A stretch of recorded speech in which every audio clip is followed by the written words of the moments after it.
winter sweater week, and this is the sweater that I brought today. When I saw that thing, I just needed to. I had to have it. It was so ugly that it spoke to me on a spiritual level. So yeah, wearing that today, and great to be back. Thank you for being around. Thank you for participating in my stream. Great to be back. So today I want to go through the containers mostly, but I also have a bunch of seeds here that need cleaning. But I just want to say welcome to the stream and Merry Christmas, everyone. I hope you spend a great time with your families, with your loved ones, the people that matter in our lives. And yeah, I'm just glad that I can take another day off. So yeah. So let me get started. I want to continue opening the containers. Just to get started, I did it yesterday. I started this thing yesterday and didn't get to finishing the other containers that I wanted to open. So I want to do that now. Okay. These are looking good, looking okay-ish. Most of the seedlings are healthy. The roots look healthy too. So that is great for tiny seedlings like these. 6 weeks maybe, 6 weeks old, but looking good.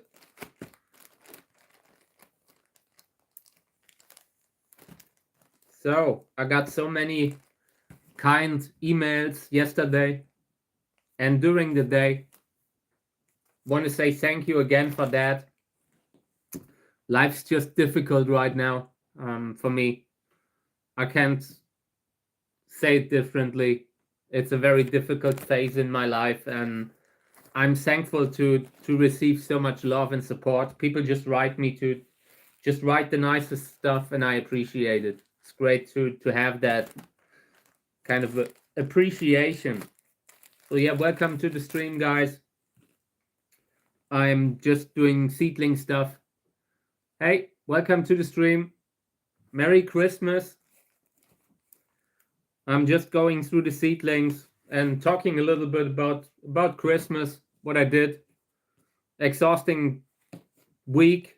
So yeah, I'm just glad that it's time to take a few days off and do nothing. So I am enjoying that right now. And I've also got so many mails and messages. So yeah, guess my Christmas post struck a nerve a little bit. So great to be back. Thank you for participating in the stream. I'm just going through seedlings, cactus seedlings that we planted maybe 2 months ago on the previous streams and videos. And I intend to raise them, to show them on a regular basis on the stream. Just had to change a little bit the position where they were, give them a little bit better standing. And yeah, now it's great. My mom just messaged me and wished me good luck for the stream, that everything goes great. I found that really nice. A lot of people that know me also watch the stream, and it's a weird feeling, but it's great. So, next one. These are looking okay. Not seeing fungus gnats. And every time I'm talking about fungus gnats, I gotta say it. Welcome to the Fungus Gnat channel. Here's I don't know what it is. It looks like a fungal infection at the base here, at the pot, at the outer area of the pot. But it could also be, the start of some sort of mushroom. I'm just taking it off. That area that of soil that had that growing on it. I don't want that to spread too much through the container. Apart from that, it looks good. So yeah, welcome everyone. Great to have you around. Great to be back this morning. Everything's a little bit weird for me today. I don't know. I slept so deep tonight. All those Christmas movies, they made me really tired yesterday. So I'm taking a little bit longer for everything today.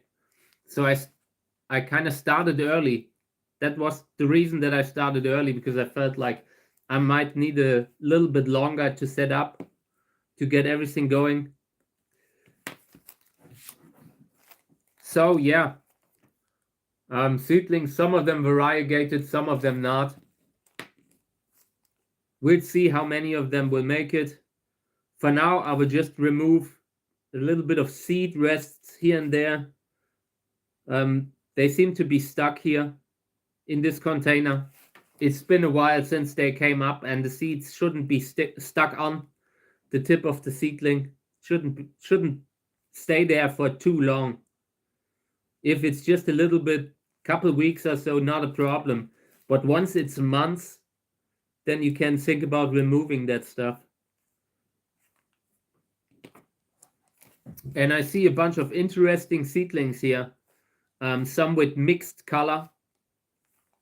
The tip white and the base green, and separated, clearly separated. I can see that in the seedling. So this will be interesting. Maybe we can get it to a bigger size where we can propagate it. So yeah, and always happy to take questions if you want to ask something. If not, I'm going through the containers that we've sown out in the last couple of months or so. I want to do a lot of sowing out on the stream. I brought other stuff. Tomato seeds I brought. I brought some very old tomato seeds, and I'm not sure if this will work. They feel like the kind of plant that don't have a long viability. So we'll see. And I brought carrots. So that's the kind of stuff that I want to get into in the future. But for now, we'll focus on the cactus seedlings, because the new sowing soil isn't here yet. They sent that back. They sent that package back to where it came from, and it was a heavy package full of soil. But DHL shipped that thing back, and yeah, now I need to order again. So these are looking good. I really like the spines on them. It's a good sign when you see spine development so early on.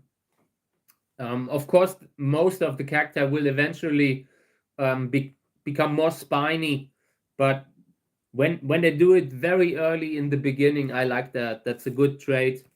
Can also show that the seedlings belong to a certain species. They're just species that look spinier than others early on. Apart from that, these are looking good. I have planted them too deep in the square pot.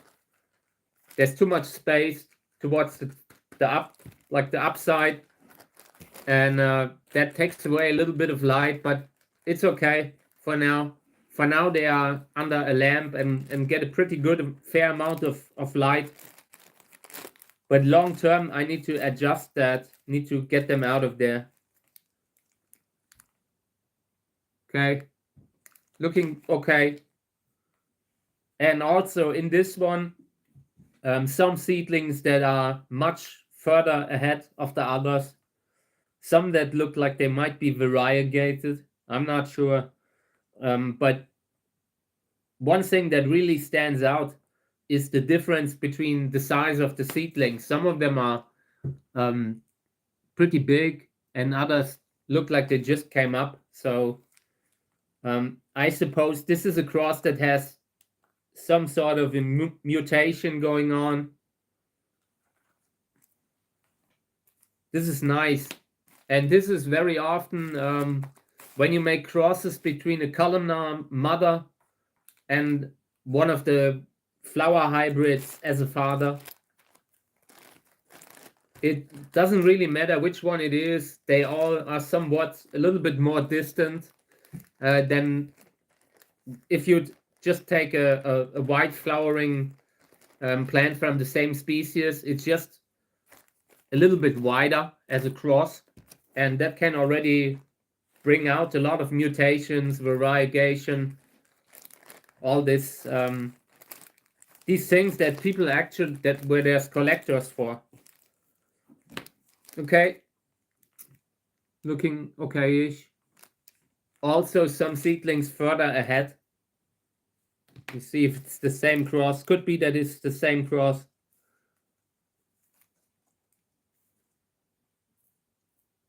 Yes, it's the same cross. So we'll see. But it seems to be a consistent trait.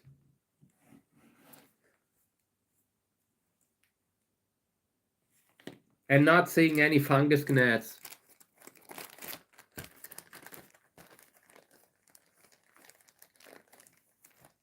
So let me see.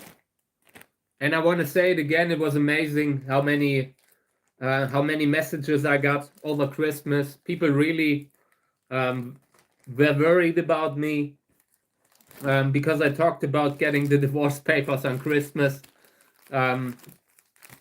That just happened. I mean, I'm sorry that it happened. It wasn't really something that I enjoyed, but I took it well. I took it with humor, and yeah, like I said earlier, I had posted about this too. I didn't want it to become such a big thing. This has been going on for a year with the divorce and all. It's just naturally that at some point it can come. So yeah, seedlings, and these are looking great. I enjoy them. Very good seedlings. They did well. I'm proud of you. First set of spines already, and very healthy color. So this was a decent cross. You see, it's one of mine. Pink stripes. That's great to know, actually. So many amazing hybrids that we have here that we just see in front of us. I really hope we can get them to actual large size plants, flowering size plants. We will have to do a lot this year to make that happen, to make that a reality one day. But that is something that I enjoy, that part of the stream. Just starting, we are starting at the very beginning, growing them from seeds, and long term you will see them flowering eventually on the stream, and also maybe in videos. So that's a cool thing. That's a cool approach. If you enjoy the hobby, I would watch that. So right now we have a very good, very fair amount of genetic diversity in regards to the hybrids. Different approaches that we can take. I want to go more into the direction of Thaiensis or Tersheki hybrids, maybe something like that, something that not so many people are working with, or maybe Chiloensis, the Chilean species. And in general, there are a bunch of Chilean species that we could use that are hardly used anywhere. And like, if you just look at it from a point of view that you will get a completely new kind of hybrid, interesting body, where you do not know, that doesn't look like all the Cantora hybrids or like the million Flying Saucer hybrids.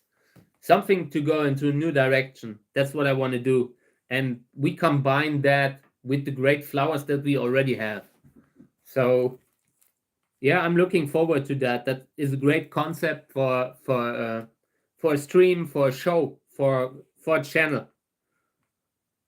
So that's what we will do in the next years. So yesterday evening, I watched Home Alone, that classic Christmas movie. And this morning, I watched the second part. And I hadn't seen that in such a long time. And I enjoyed it, just feeling like that. When you see a movie that you only watched when you were a child and then you watch it again, it's really interesting. I like to watch it again now at this point in my life. Reminded me about stuff that I had completely forgotten. So yeah, and it's a nice Christmas movie. Still holds up. I mean, it's cheesy in a way, mainstream kind of stuff, but it still holds up. It's a well-made movie. Okay, so I had transplanted a bunch of seedlings here, just putting them up again after they fell. Little tiny cacti in this kind of pumice, they sometimes just fall over because the soil is moves so much. The shape is just, it's inviting. Once you press that thing, there's movement in the whole container, and every now and then you need to just readjust the seedlings. So yeah, and now they are good again. Just have to be careful when I'm handling these, because you're used to how it feels when you press against something that has classic soil in it, and in comparison, this thing is much lighter and so much movement in it.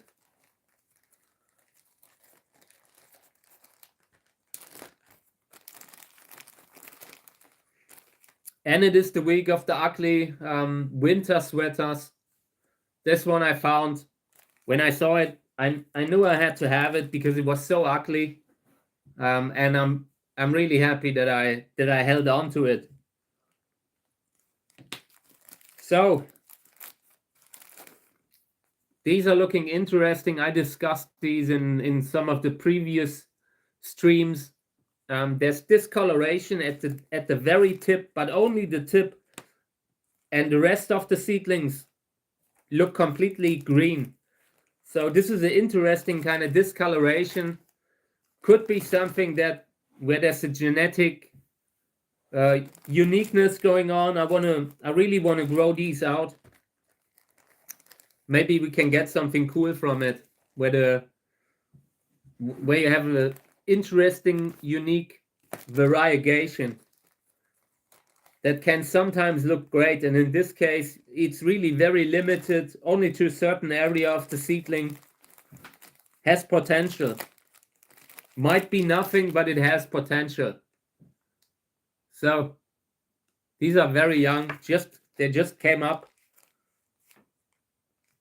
and I'm just compacting the soil a little bit to avoid that seedlings are washed away down into the abyss of the pot, where they are never seen again.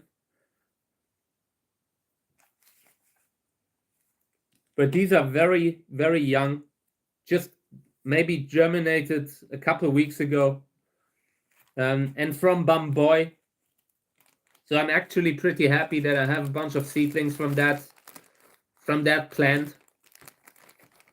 Bamboy was crazy this year.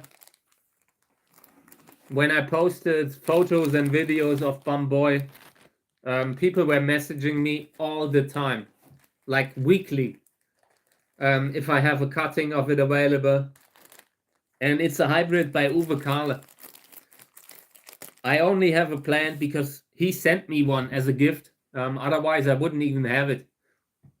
It's so expensive when you buy it. I'm not sure how much they are currently selling for, but in the past it was something like $200 minimum.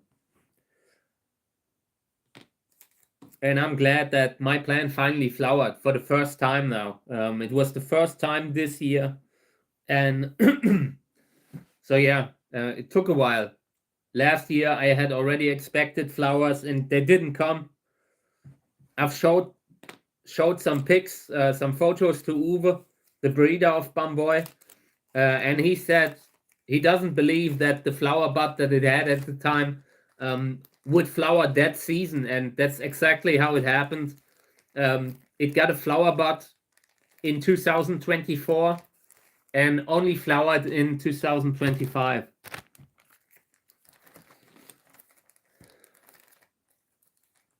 And it had one flower at the beginning and a bunch of little buds that all eventually fell off during the heat wave that we got that time. Okay. Yeah, they're looking good. It's okay.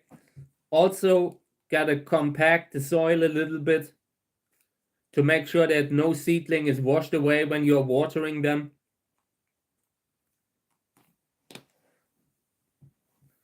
The soil is pretty dry, so it probably has to do. It's good against the fungus gnats with the dry soil. Hey, good morning. Welcome to the stream. Great to have you around. I've been a little bit slow today. I don't know. Christmas has kind of dozied me. I spent the whole last couple of days. They just flew by. I'm not sure. This morning I felt like I might not even make it to the stream, but it happened eventually. I found my way. Yeah, and I'm glad that I can spend a few calm days with Mika and Kami now. Just great. Time when there's no new invoices, no new bills coming, nothing like that, where the postman doesn't come. I love that. Yeah, I mean, they look okay. Also not very old, maybe 4 weeks old, 4 to 5 weeks old. One looks like it could be variegated, but it's a little too early to tell. Here's a seedling that's covered with soil. I take that off. Okay. Yeah, apart from that, they look good. Not seeing any problems.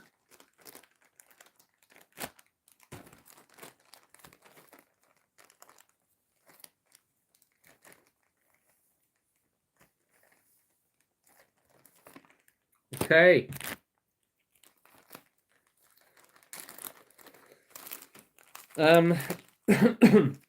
In this container, there are a lot of very small seedlings. This is unusual because you can already see that genetically something is not perfect here. They shouldn't be so small.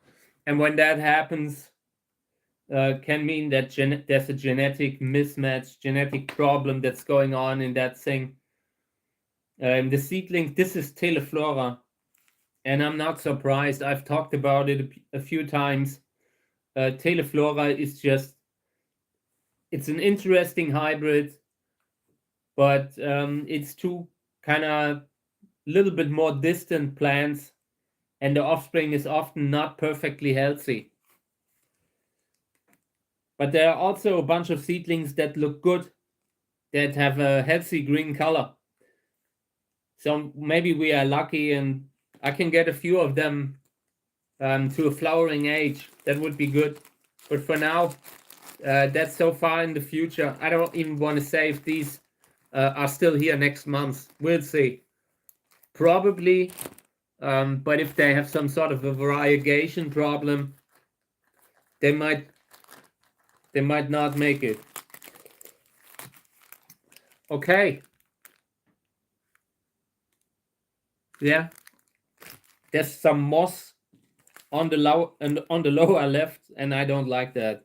I can see it already starting to grow towards the seedlings, and that is very often it just keeps too much humidity at the roots. It's not even you have humidity in the pot because it's closed up, so you always have humidity. But when you have moss around the roots and the base of the seedlings, then it just keeps that humidity concentrated on that point. I don't like that at all. Yeah, that's right. It's right. But I mean, right now I'm not really doing anything that when I'm worried to transplant something from one container to the other. But I should. But honestly, I'm working pretty non-sterile. I approach that kind of a cactus thing. If we have any kind of a pest anywhere, we need to deal with it. We need to find ways to treat it. So everything that you can transmit from one container to the other, I'd be mostly worried about mealybug at that point when you are touching one seedling, putting it to the other. And luckily, these are sealed in. We don't have mealybug yet. Only thing that can happen is fungus gnats right now. Fungal infection could also spread, but I'm like I said, there are a lot of there are pathogens everywhere, even in this container. It's important to just keep them so healthy that the fungal infection doesn't even find the weak plant to attack. That's somewhat my approach, trying to treat the plants so well that they don't get a fungal infection, even if the spores are around, because they are everywhere. It's very hard to work with something like this, closed bags, without having a little bit of mold come up here and there. You know, it's not, it happens. I really believe that you can react to every problem. Mold becomes a problem when you let it go wild in a closed bag like this. But there, if we take it out right away, if we manage to get it, then it stops there.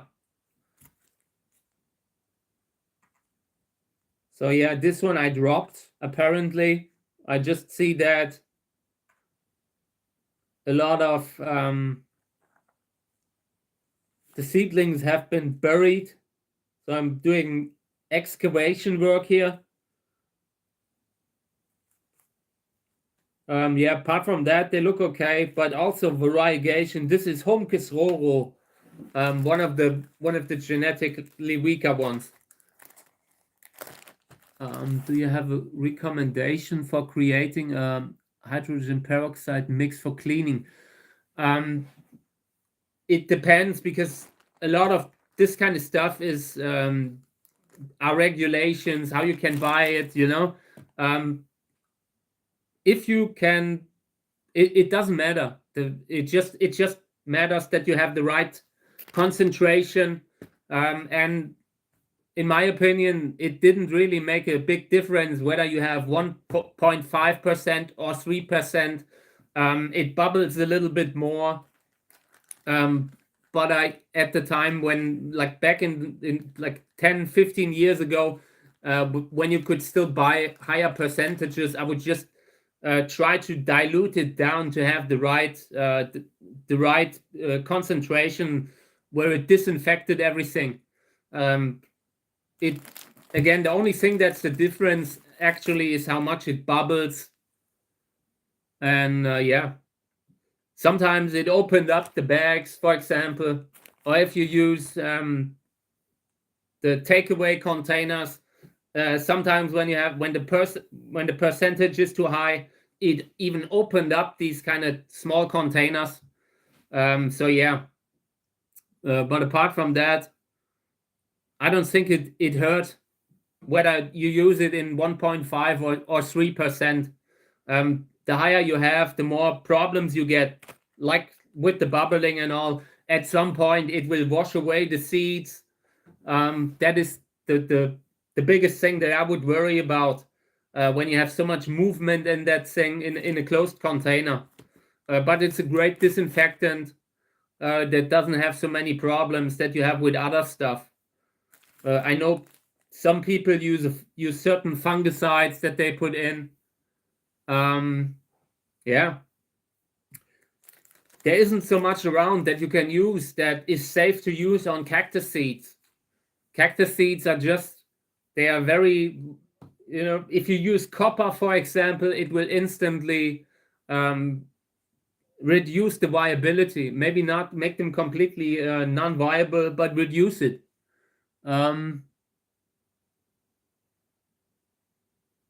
I actually only know that strain from Ben Cam, and I've seen a few plants, larger plants, but that's all. It's an interesting kind of population. I love it. Beautiful plants if you see them. Nice big flowers, like so many of that species. Beautiful plants and all. But that's pretty much all I can say. But I've seen these around by Ben. Ben had been propagating some, had been making hybrid crosses with some of those. And I'm sure there are maybe different kind of sources. I'm not up to date. I'm no longer really looking at because my space is so limited, that I usually try to grow something from my hybrid crosses. But it's awesome plants, beautiful plants. A little bit more on the humidity loving side. So yeah, cool.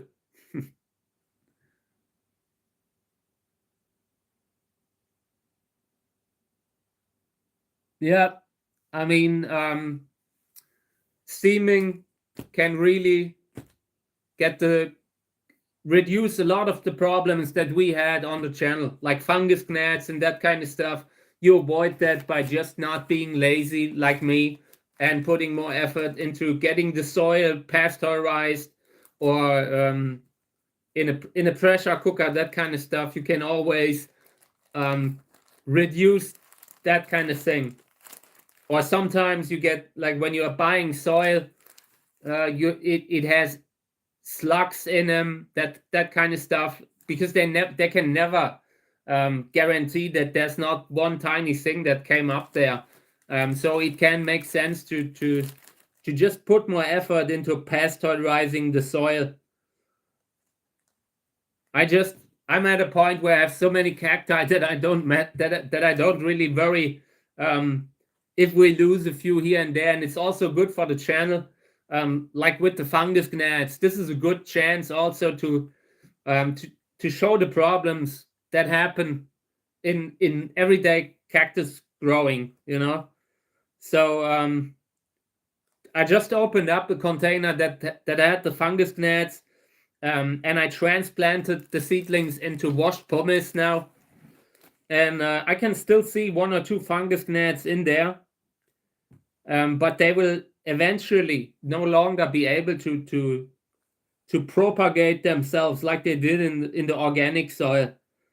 So that's the kind of stuff that we are doing also to just show how you can get rid of them. And later I want to use neem on them. I don't think that the seedlings will make it, honestly. That's my gut feeling. Knowing neem oil, that kind of stuff, I know how it is and how harsh it can be. So I suspect that when we experiment with the neem and the seedlings, I don't think that they will make it. But I want to try it out. That's it. That's fun. That's the kind of fun part of it. Just trying it out. I just hope that I will have some seedlings where I have a little bit more from. So it's not so bad if we should lose them. Yeah. Very often, that's what I do. I mean, I do not really put a lot of effort into sterility. I believe that is something that doesn't exist outside of, like, when you're working different kind of stuff like mushrooms, then you have to put a lot of effort into keeping the substrate free. But what we are doing, there's so many pathogens everywhere and you can't really lock them out because the plants are out there. Eventually they will be in the greenhouse and they will be exposed. So I believe my approach is to just improve the health, keep the plants so healthy that even when there are pathogens around, they will not become infected. But also, I mean, I've seen Reinhard Liske, and Reinhard Liske scrubs down all of his pots to and disinfects everything. So there are different ways to do this, and Reinhard Liske, the way he does it, I'm always impressed by his setup and the way he does it. So a little bit of the middle ground in between might be great. Thank you. I appreciate it. Thank you. I will try to. We will have a great year. Once the streaming starts from outside, we will have a great year. I'm just glad when the old one is over, fresh start, and we're having a great summer then outside. Okay, so here's something interesting. I've transplanted the seedlings into the washed pumice, and now I see that there's a sunflower seed that came up here that somehow fell into the bag, I guess. I've been feeding birds. I do a lot for the bird population, and I often feed them in winter. And apparently a sunflower seed fell into the pot. So now we have cacti and sunflower seeds simultaneously. So, okay. I will leave that seedling in there. We will grow a sunflower then indoors. No problem. Okay, so here also seedlings that I had transplanted into the washed pumice. And it doesn't look so good. There's a seedling that has a discoloration at the base. I think I need to take it out. These are the seedlings that already had something. Yeah, this one needs to go. I thought maybe it's just a discoloration, but when I pressed it, the area was mushy, and that's usually a sign that you can move on. You can call it. So yeah, and all the seedlings in this container that we will lose, it's basically a delayed reaction to the damage from the fungus gnats. So they might not even be in there anymore, but we will lose a few more just because they had already damaged the roots. But I hate how that looks here.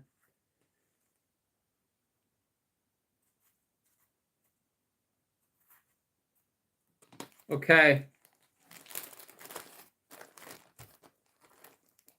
So yeah, thank you guys for participating in the stream. Great to have you around. Feeling very Christmassy. Here's the Christmas tree, just to remind everyone about the celebration spirit that's going on here.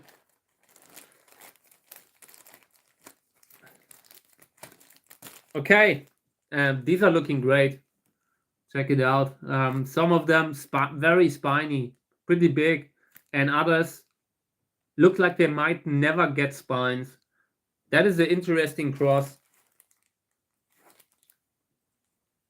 You can really see that genetically something's going on there. Some of the seedlings are just they're just shaped differently.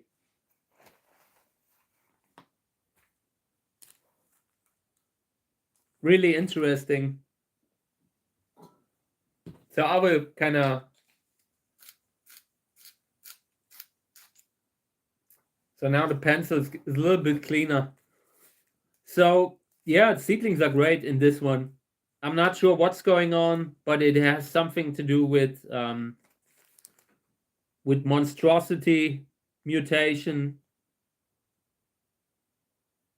I'm just looking very closely because I want to see if there's fungus gnats in this container, but I can't see them. I don't think there are any in there. Because the seedlings also look too good.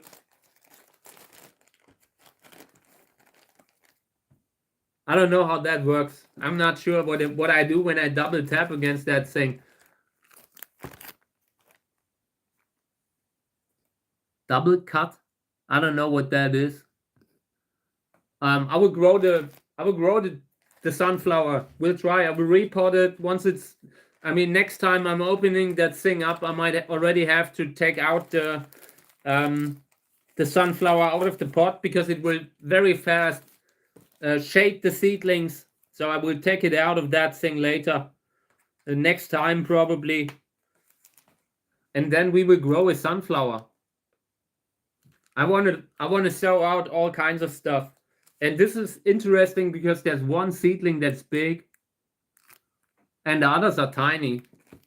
Also, it could be that the one plant that is so far along could be just particularly healthy, great genetics, but this also strikes me as a little bit mutated. Pseudolobivia. It's a good cross. I'm really looking forward to that. And I think the seeds were already older. Seeds were from 2022. So viability after 3 years. That's good.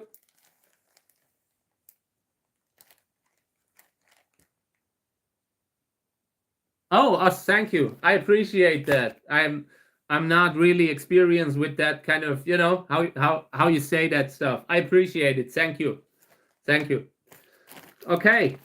I've been going through the containers now, and I will continue with a little bit of seed cleaning.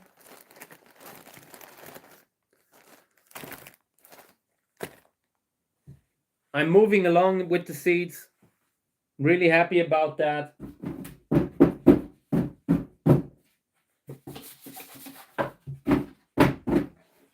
So I let these go through a sieve in summer, harvested the cactus fruits, and then pushed everything through sieve, and what's left are the seeds.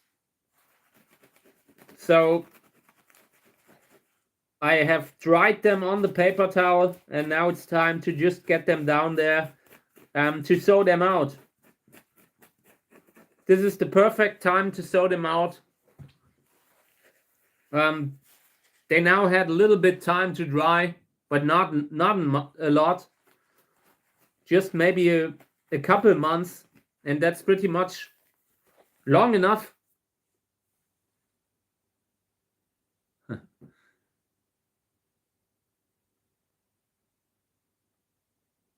Yeah, I like mint.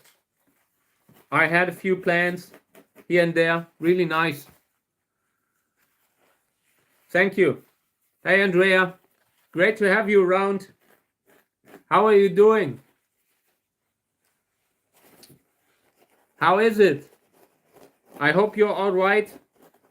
Hope it's not too bad.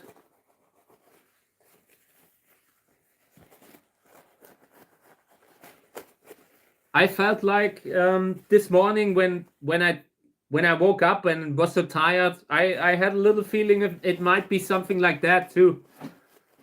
Maybe a cold or some sort of an infection. I'm not sure. Flu-like.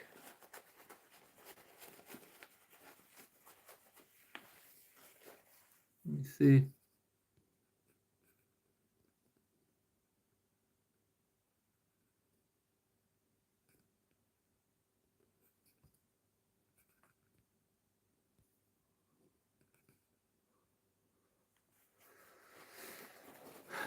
Oh no, that's terrible. I'm sorry. Sorry to hear that. Sorry to hear that. Every now and then it kind of hides a comment. I usually try to manually approve it, but if that doesn't happen, if that doesn't work, it just happens sometimes.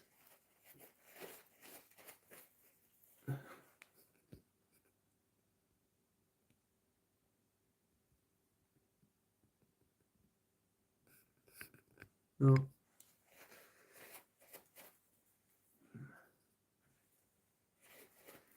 So the seeds that I'm cleaning, by the way, this is Telegonoides hybrid. Really nice big yellow flowers with ruffles. And something like this, this type of plant was also involved in bamboi. So these are good, really good seeds, and the whole fruit was full of seeds.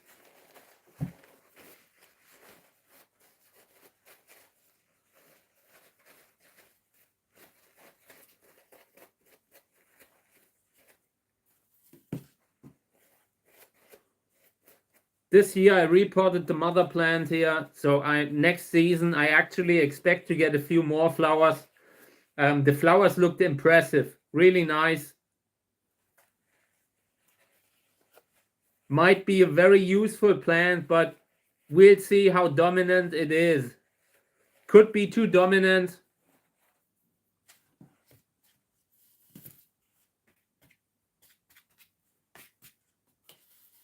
Okay.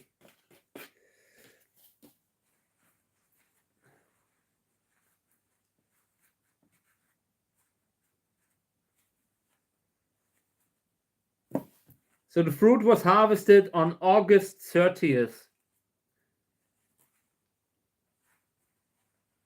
Not that it makes a big difference, not that it matters, but I write it down because I often want to see what kind of a parent I had, and I note that when I see what kind of a position the fruit has.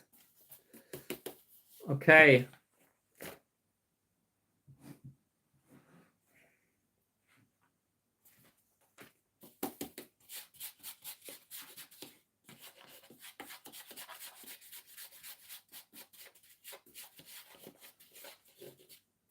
Okay. Apart from that, I hope you guys are hanging on, having a great time at home. It's just every now and then it's good to take a break, to take time off from everything. Sometimes it's good to forget that the outside world exists.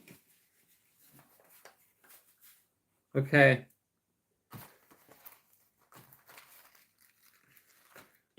So, Telegonoides hybrid Shan.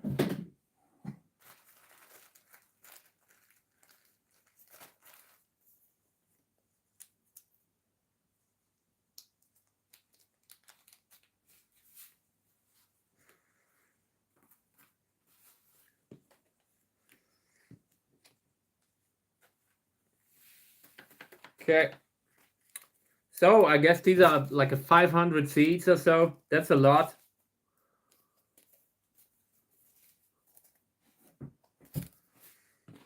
Okay.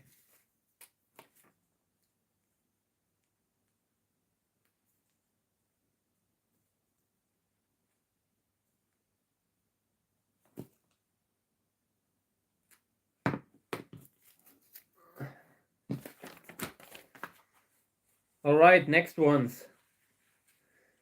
This is a hybrid that flowered for the first time this year. Also a hybrid by Uwe that I've grown. And it was one of the seedlings that I had grafted. Hey guys, I would appreciate if you could take that stuff a little bit, tone it back, because this is YouTube, you know, you never know how they see it. I've had quite a few situations with YouTube where you feel like you get absolutely no help from the customer service. But when they flag something accidentally, I would really like to avoid that they do it here. So thank you. These seeds here, these are usually hybrids by like Candicans, Sörensia Candicans hybrid, that kind of stuff, you know. Interesting flowers mostly is the focus. Just trying to get an interesting flower in regards to either to the color, to the shape. Sometimes I like ruffles, sometimes I like ragged flowers. Really pretty much everything, you know. You never know what you will get when you grow from seeds. And with these kinds of hybrids, there's a huge range, you know. So every seedling counts, that kind of stuff.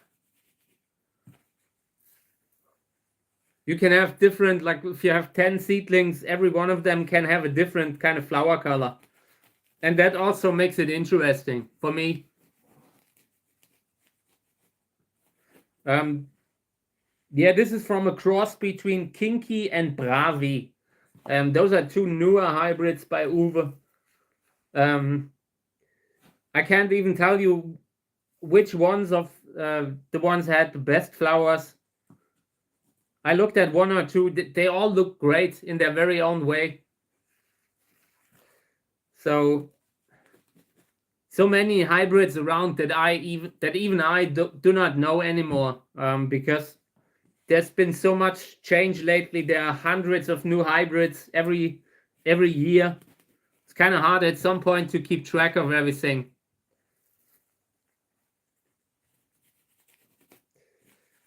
So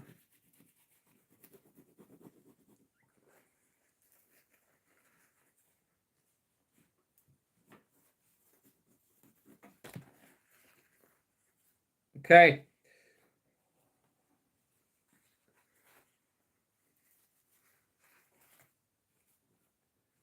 I've just realized these days when you're doing online stuff, you always have to think what you say, that it can't be misunderstood by the auto moderators that they are currently using everywhere. That's how I do it on Facebook. I already phrase when I use the words that I use, I already use them in a way that where I know that even their not functioning auto moderator cannot misunderstand it. But today you just have to be like that, because it takes so long to actually get reply from customer service, from these guys, from these social media companies and all. It has gone so far that people pay them, like Facebook, that people pay them just so they have a functioning access to them as some sort of a customer service, you know. And yeah, that's why I've become, in like over the years, the older I get, the more carefully I weigh my words. So yeah, these are pretty clean. Lot of seeds actually from this cross. I guess maybe 450. That's a pretty high, a fair amount of seeds from just one cross.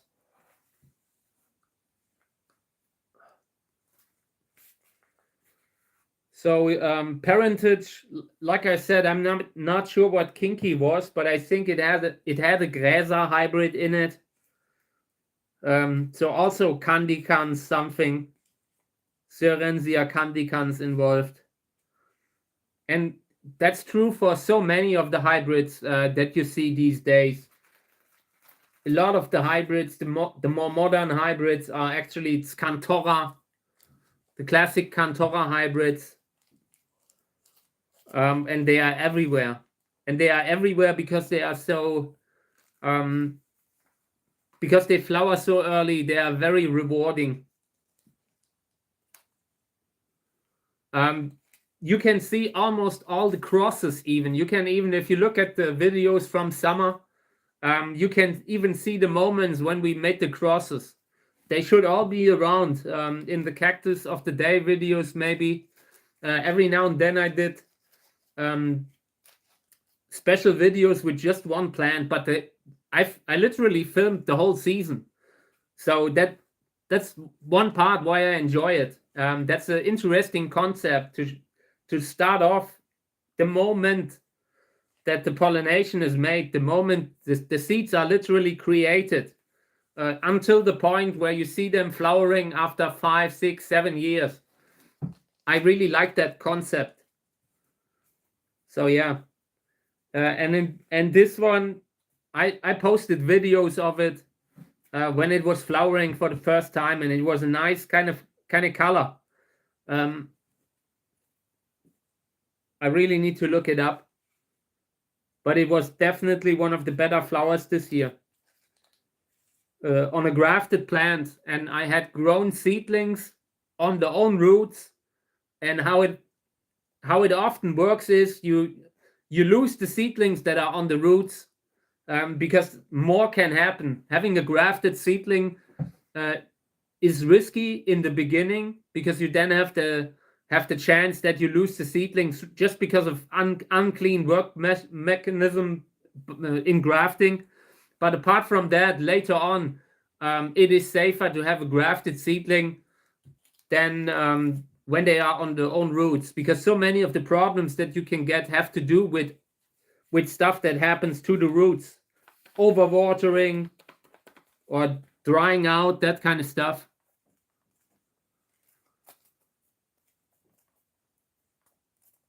Yeah, I try these days. I try to go into a very wide area, both with the plants that I'm showing, and also, yeah, I have so little space. My space is so limited, and I'm always every year I have to sort out plants because I just can't keep them all. So yeah. And I'm trying to breed into a few different directions at the same time. Interesting new hybrids that just aren't so common right now. Like I said, you see so many Cantora hybrids, so there's a lot of potential to take one of the lesser known species and try to go into new directions, like what Miss Plant did with his Sally hybrids, that kind of stuff. There are many other rare species that you could really take and own, where you can really do something with a species that creates a new kind of hybrid. That's what I'm kind of trying to do. So I'm going away a little bit from the botanicals. This year I also sorted out a bunch of botanical plants because the flowers weren't so great. You always think that all these Trichocereus species, that they are so similar, but there are very clear differences in regards to the flowers, and some just have more beautiful and bigger flowers than others. So this year I sorted out a lot that had tiny flowers, that kind of stuff.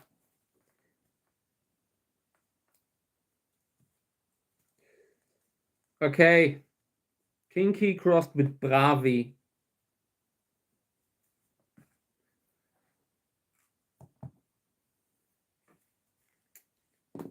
August 30th also. There was a big harvesting day, apparently.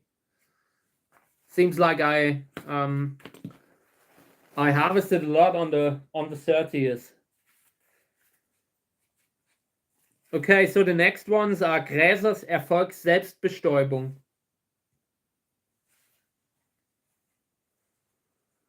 This is a great hybrid. Really nice ruffled flowers, pretty big. Hey, welcome to the stream. Great to have you around. Yeah, I posted quite a lot of the time lapses this summer, and I'm looking forward doing it again next year. That's one of the things where I really miss it in winter, and I didn't think it would happen. It was so much work, but I really enjoyed it. Doing the time-lapse videos was really fun, and it's so rewarding because you can put music over it. You can really make a great video that that might even go viral. That's a lot of fun.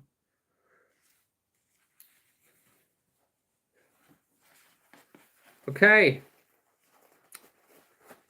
So these Gräsers Erfolg and Selbstbestäubung raffled Aporocandicans hybrid, self-pollinated.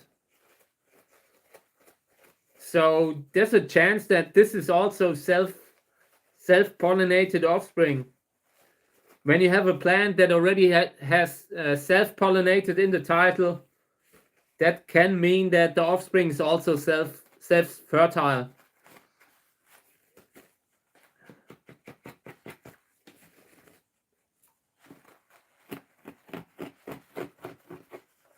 Okay.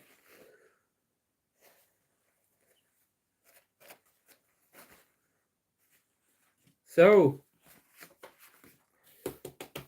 maybe 400 seeds, 500, and this is good. For that kind of a plant, I'm happy with these with this seed count.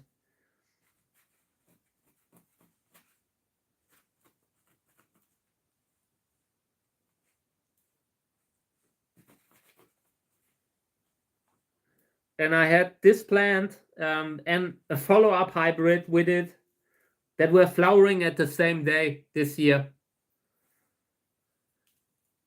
And they look great. And the flower of this one was a little bit smaller than the other, but also beautiful.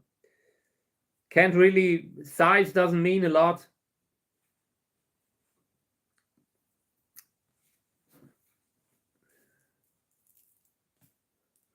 Okay.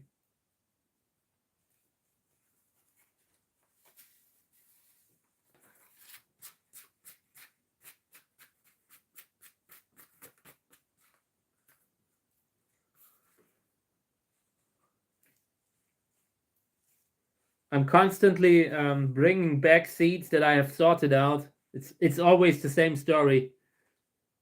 I do it all the time, but it's so difficult sometimes to just to only sort out the bad ones and not the viable ones. That's why this is such a time intensive, work intensive kind of thing.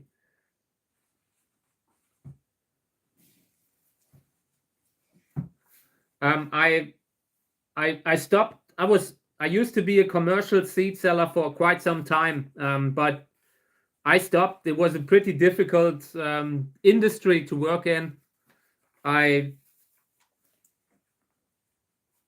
me think.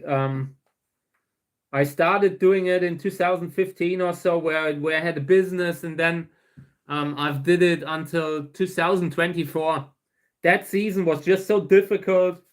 There were a lot of problems with Australian customs, Australian quarantine, because they have such unique import restrictions. And eventually, at some point, it didn't make sense anymore to do it financially.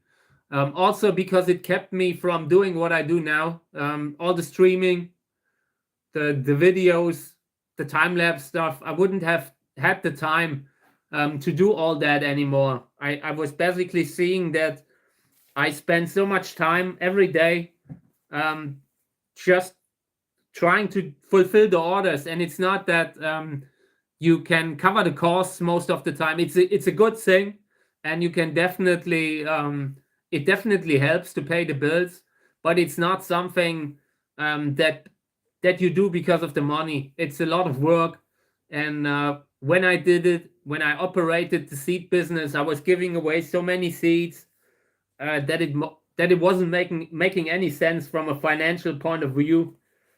So at some point, I had to say, I need to make sure that I build something with the channel, with the stream, because I was seeing that I wasn't able to pay the bills with that.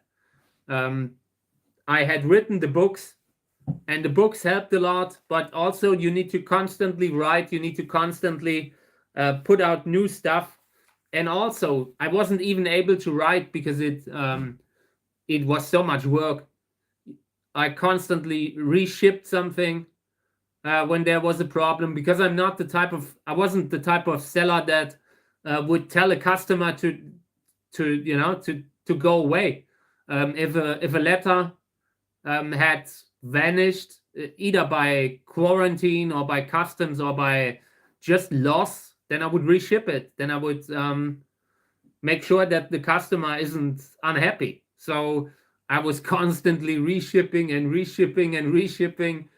And yeah, at some point I had to stop, but I would still make sure that the seeds that I'm cleaning right now, there will be something, some sort of a charity thing where all the seeds will be available for free. At least that's the plan right now. I will not charge for seeds in the near future. I can't rule it out, but that that it will never happen again. But in general, I want to give the stuff away while I can, while I'm here. So yeah, having a bad health and all that. So I will try to make these available for free. But I just can't ship them all. I don't have the time to ship 100 letters or so. So I will need to look into a way to do that. But yeah, that's why I'm not selling seeds anymore. It's not it. I actually liked being able to do that because it allows you are in contact with so many interesting people and all.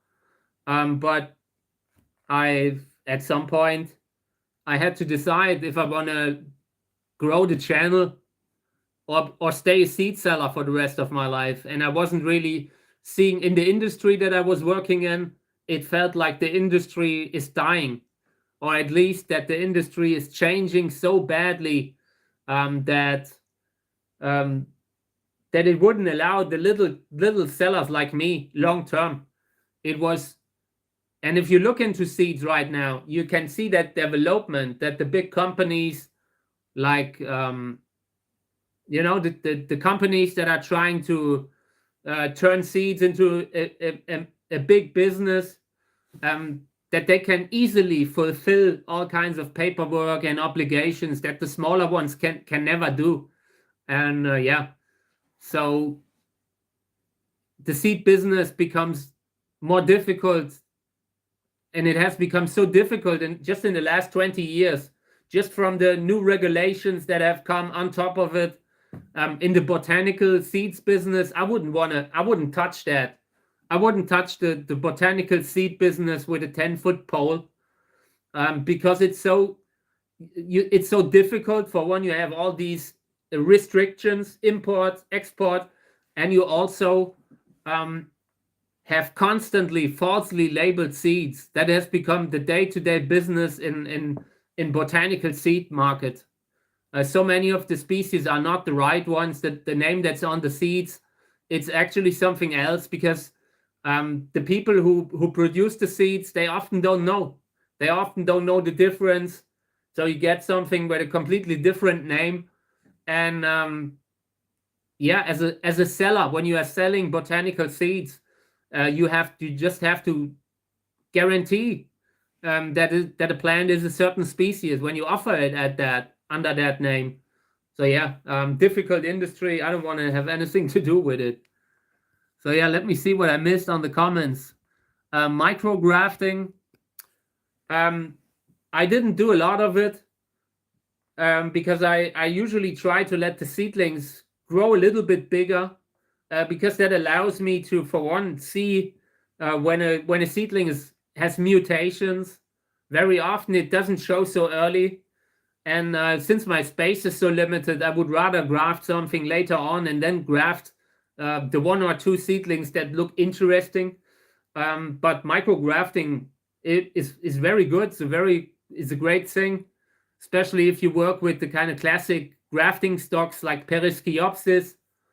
Can be great. You can get from a seedling to flower within just a few years.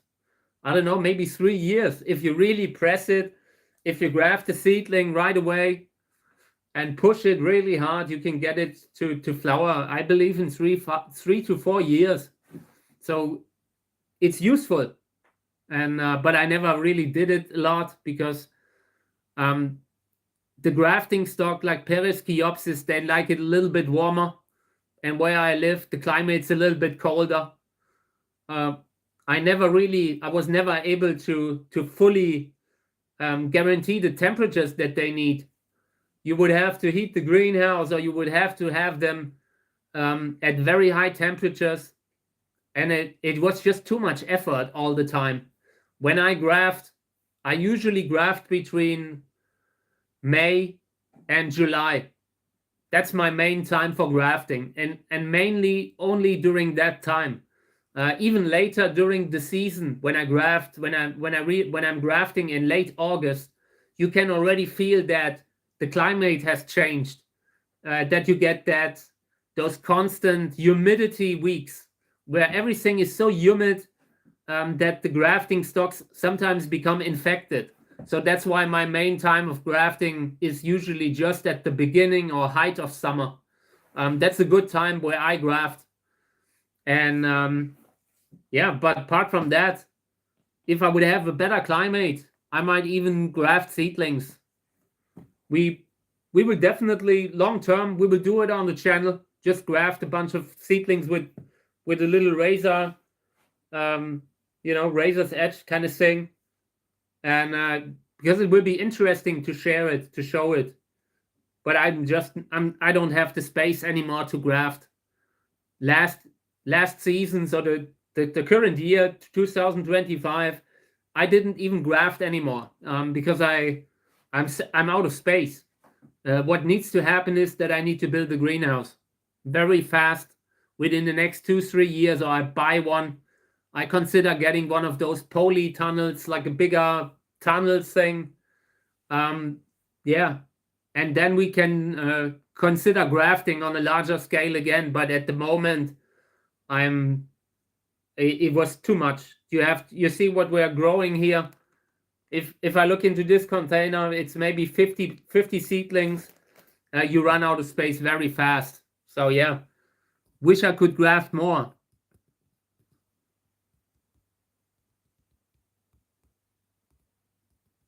Yeah, I'm obviously, unfortunately, I'm not in it for the money. And I mean, maybe if I were in it for the money, then I wouldn't often get into these situations where I think I'm just dumb sometimes, like when I don't know, I'm just not. When I grew up as a child, I grew up in a family. My father had a business at the time, and money was not an issue originally in the beginning.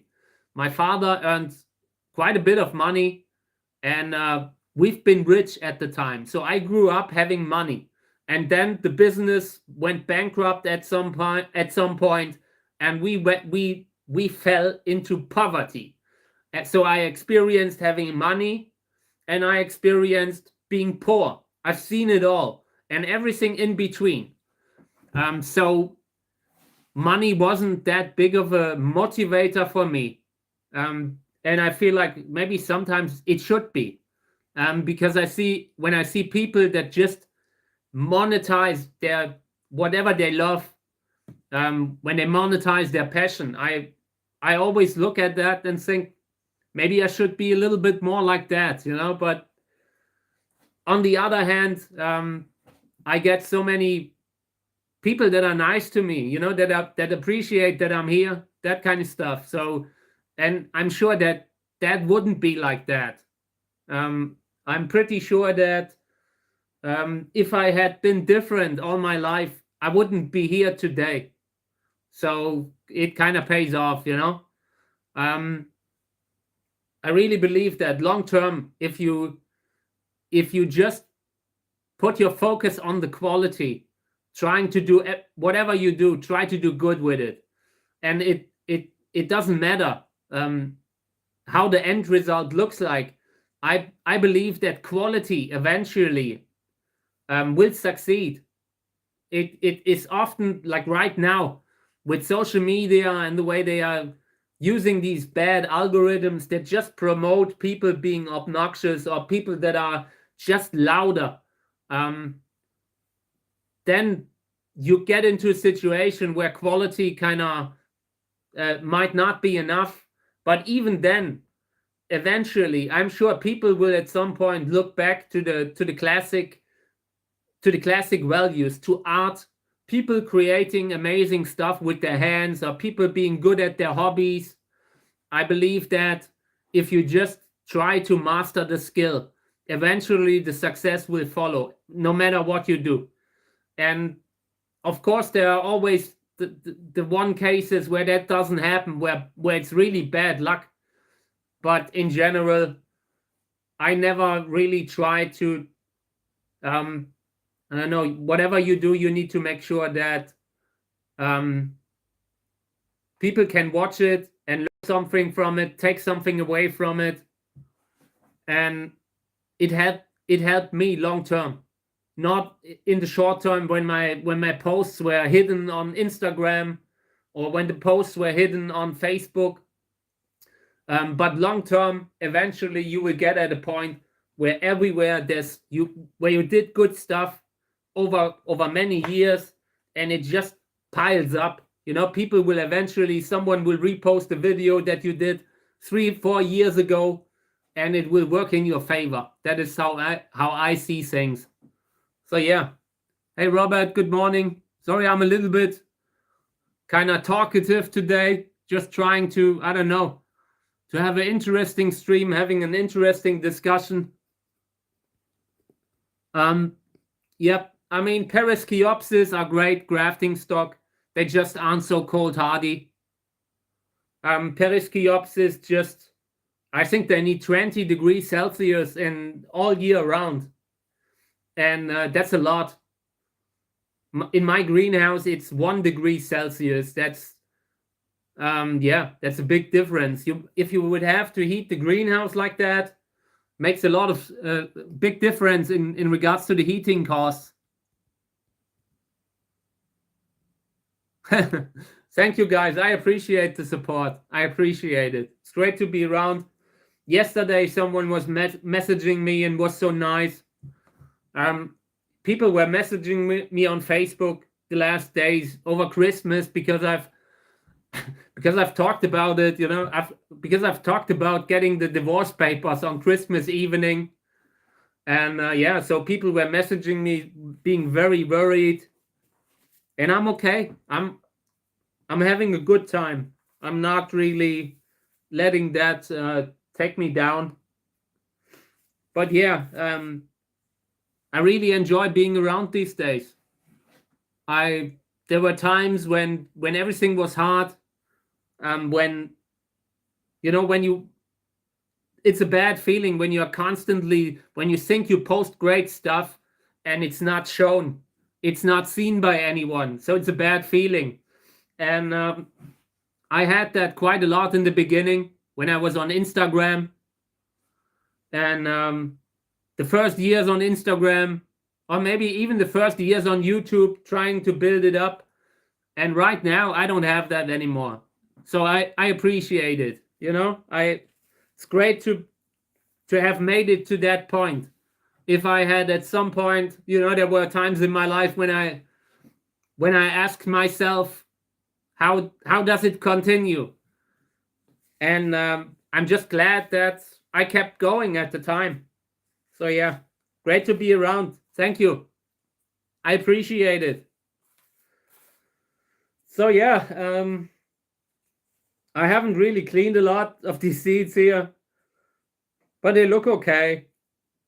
I'm trying not to be so strict on them. We can always clean them later.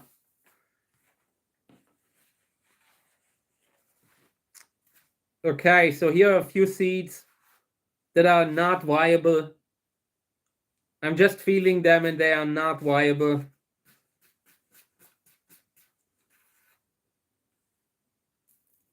But I'm sure of the ones that I've just brushed down, there were 10 that are viable when I look again closer. Here's 1, 2, 3, 4. Yeah, 5. It's okay. At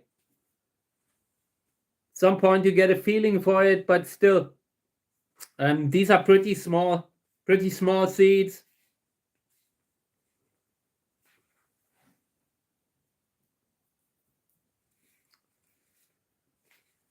Okay.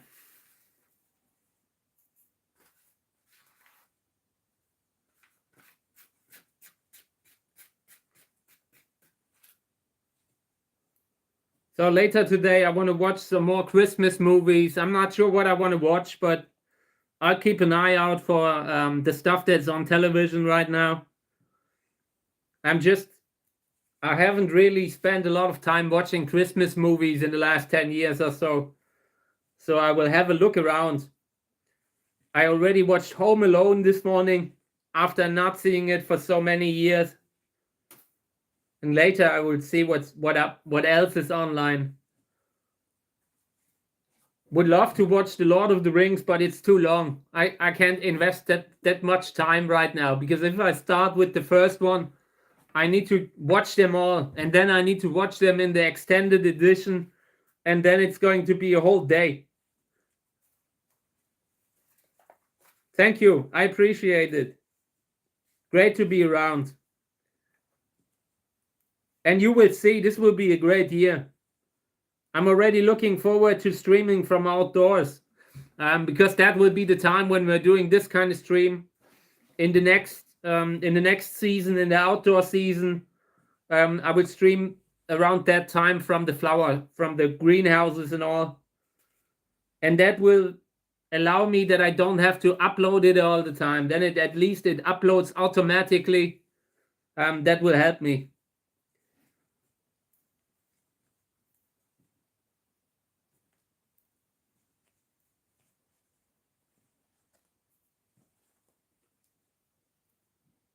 Okay.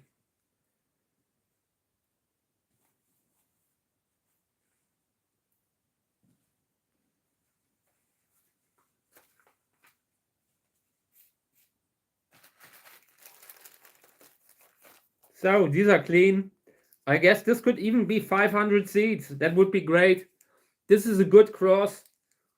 These are the kind of seeds, when I harvested them, I really did it under bad conditions. That was really, during that time, was really bad. And I'm glad that I took the extra time to harvest the seeds then. Because now that I see the seeds in front of me, was good that we have them.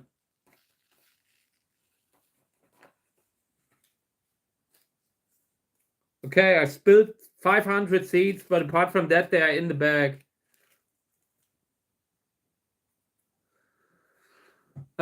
Robert, I think that would be a great combination. I regret that I didn't buy me a littoralis subspecies of chiloensis that I saw on eBay maybe 10 years ago. I still regret that I didn't buy that plant to make crosses with it. At some point, I will buy me a bigger one if I see a bigger chiloensis flowering somewhere. Maybe of flowering age on eBay, something like that. If I ever see one, I will get me one. Because they are pretty underutilized in hybrid breeding. The flower isn't big, so the flower is a little bit like tersheki, but it's a different type of plant. It flowers earlier. It flowers much earlier. And yeah, could be great. Oh, my smartphone battery is dying. So this is the end of the stream. I'm sorry, guys. I got to go offline, but we will have this conversation tomorrow. So I'm offline. Sorry, guys. Battery empty. I'm back.